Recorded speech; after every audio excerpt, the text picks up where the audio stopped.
Assalamualaikum warahmatullahi wabarakatuh. Mohon izin waktunya sebentar. Kami ingin menyampaikan beberapa hal, yaitu sebagai berikut.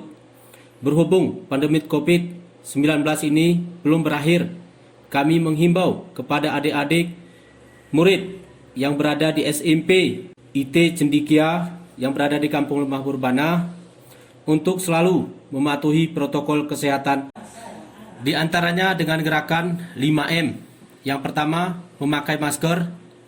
Yang kedua, mencuci tangan dengan sabun, bilas dengan air yang mengalir. Yang ketiga, menjaga jarak. Dan yang keempat, menjauhi kerumunan. Serta yang kelima, membatasi mobilitas. Terima kasih kepada anak-anak murid sekalian sudah mematuhi protokol kesehatan. Mohon maaf kami telah mengganggu jam pelajarannya. Atas perhatiannya kami ucapkan terima kasih. Wassalamualaikum warahmatullahi wabarakatuh.